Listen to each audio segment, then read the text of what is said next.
और महाराष्ट्र की सियासत से जुड़ी हुई एक बहुत बड़ी खबर मिल रही है, वो आपको बता देते हैं। एनसीपी की लड़ाई चुनाव आयोग अब पहुंच चुकी है। बड़ी खबर, इलेक्शन कमीशन के दरवाजे पहुंची एनसीपी की लड़ाई। शरद पवार गुट की तरफ से पार्टी से जुड़ी हुई गतिविधियों की जानकारी चुनाव आयोग को दे दी गई है। इसके साथ ही महाराष्ट्र सरकार में शामिल होने वाले 9 मंत्रियों को बर्खास्त करने की जानकारी भी चुनाव आयोग को दे दी गई है।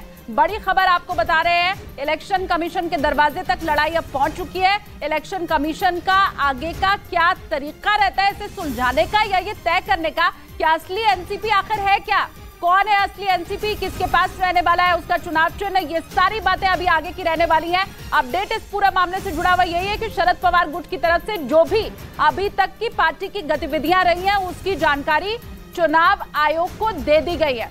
बड़ी खबर आपको बता रहे हैं, 9 विधायक जिन्होंने मंत्री पद की शपथ ली थी उन्हें बर्खास्त करने की जानकारी भी चुनाव आयोग को दे दी गई है शरद पवार गुट की तरफ से। बड़ी खबर आपको बता रहे हैं।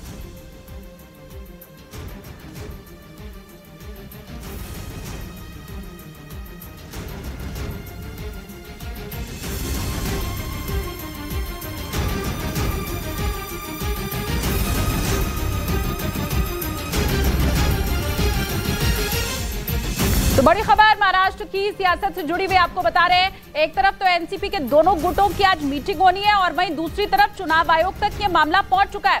शरद पवार गुट इस पूरे मामले को लेकर चुनाव आयोग की चौखट पर अब जा चुका है।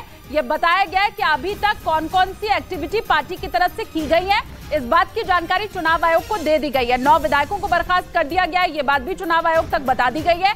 एनसीपी की लड़ाई अब चुनाव आयोग के दरवाजे पर आई। ये बड़ा अपडेट महाराष्ट्र की सियासी हलचल से जुड़ा हुआ आपको हम बता रहे हैं।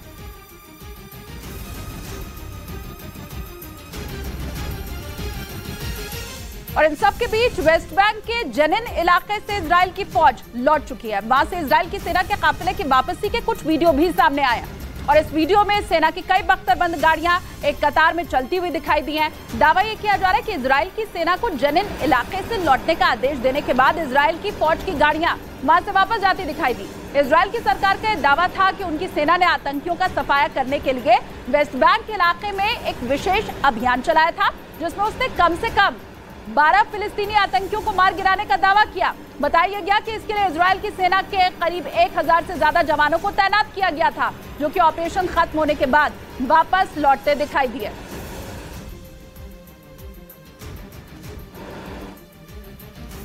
वहीं ईरान के बढ़ते खतरे के बीच इजराइल ने अमेरिका से हथियारों की बड़ी डील कर ली, जिसके तहत इजराइल अमेरिका से खतरनाक F-35 फाइटर जेट खरीदेगा, जिनकी कीमत $300 करोड़ यानी भारतीय रुपयों में करीब 2500 करोड़ रुपए है।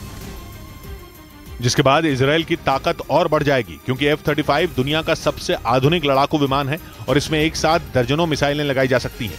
अमेरिका के साथ इस डील के तहत इजराइल उससे 25 F-35 फाइटर जेट खरीदेगा। ये डील $300 करोड़ यानी करीब 2500 करोड़ भारतीय रुपयों में की गई। इस डील के बाद इजराइल के F-35 विमानों का बेड़ा 50 से बढ़कर 75 हो जाएगा।